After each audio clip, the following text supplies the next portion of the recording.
Good morning.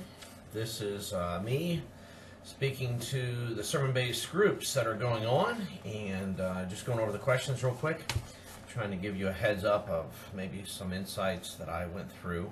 Number one, we're in a little bit of duplicity here. I'm definitely not focused on the, prayer groups, necessarily so much with the sermon focus this week. It was on the cross.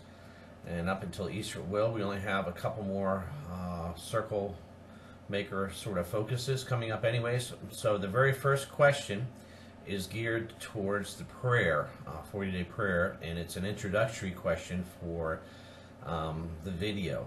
Now again, the video takes up about 20 minutes of your time, so you need to sort of cut down on the social part of it, of the group.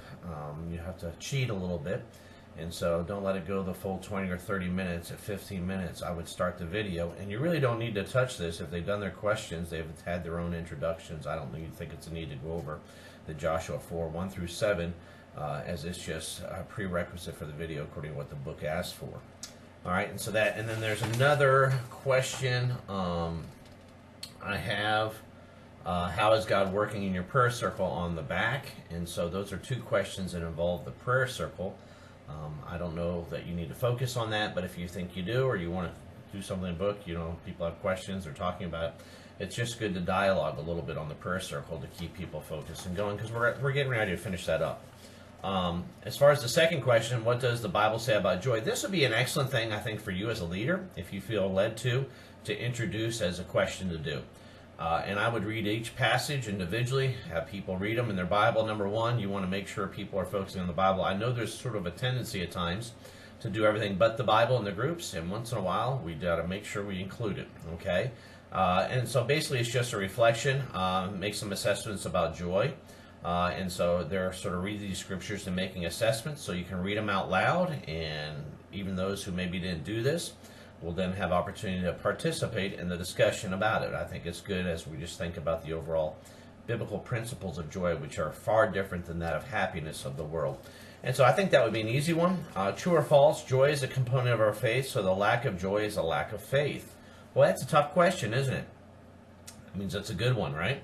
Joy is a component of our faith. It really springs out of the message and also what we've just locked here. I don't know if I explicitly talked about it, but joy is a component of our faith, so the lack of joy is a lack of faith. It's interesting, before that passage I had in Hebrews read, there was the hall of faith, and I do think joy is, because it really is based on the hope we have in Jesus. Jesus endured the cross.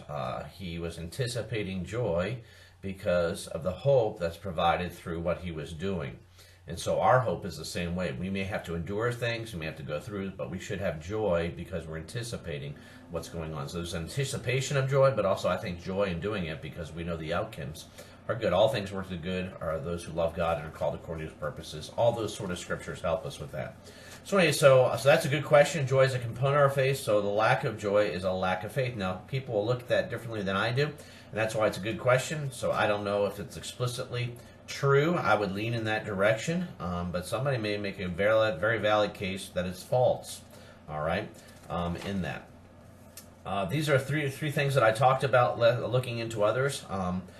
Pastor Dana mentioned briefly Joy Robbers in his message. Faith problem, that's coinciding with the true or false question just answered. Greed, idleness, and disobedience. In my message, I gave proponents for each one. Greed leads to discontentment. Idleness leads to criticalness. Disobedience leads to a bad view of God. And I think those are principles within Scripture. Is there more? This list is not adopted. What other joy robbers are there for the Christ follower? I don't think this is an exhaustive list. It could be distraction, good intentions, and never following through on them. And there's so many things that could be. Friends, get us off track. There's just so many things I think could be joy robbers in our life. And so lack of intentionality, I guess, not living intentionally in our life, just sort of being indifferent, if you know what I mean. Anyway, so those are things that are part of it. Do you agree with this list? Yes or no? It's just a question. Somebody may say, hey, I can't stand that list. I think it's awful. That's fine. It's fine. Whatever. What is a take home or something that impacted your life from this week's worship service? Back side, very top. This is just, hey, what spoke to me? And notice I said worship service, not message.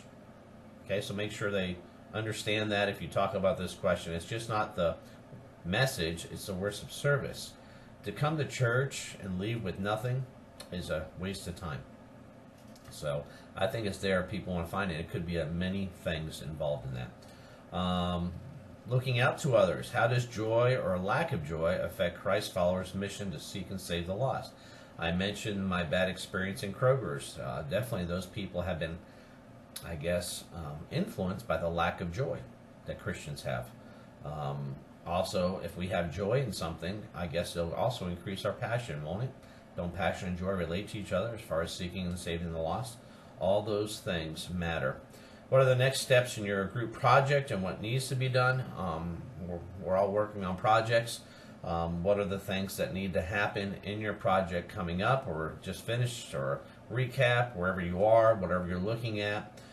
We just need to keep this before the group. Sometimes, as a leader, you got to make sure we talk about this pretty quick, or at least late leave time at the end. And so remember to do that. And then the personal question, sometimes I use those, my self-reflections, and talk about it in my own terms. When a group gets close enough and you feel like there's opportunity, maybe other people want to express it, but you would have to lead that way as a leader if that's appropriate. And those things out there. So remember our time frames. I think time is really important when we get this video. Shorter on the front. Make sure you leave time for prayer. 10 to 15 minutes should be left for the prayer time at the end. And so sear that in your brain and just try to make the middle time work. As a facilitator, your job is to get everyone to talk and not let one person talk more than the rest. And so most groups, from my observance, don't have that problem. There's always somebody who's extra grace required, you know what I'm saying, EGR person where you got to really work with. But I think as a whole, as our church is right now, I think we're okay. There may be a couple here or there. Anyways, but mostly it's making those who are not talking talk. And so one of the questions, if they have not picked a question, let them pick a question and have them answer that one, get them going. But try to get everybody to talk each and every week, however you can do that in your own special gifted way. Thank you for listening to this. If you have any questions, any concerns, email me, text me, call me. I'm here to assist you and encourage you. Yay! Go! Get it done! Anyways, Jesus wants to help us. God bless you and have a great, great, great group this week.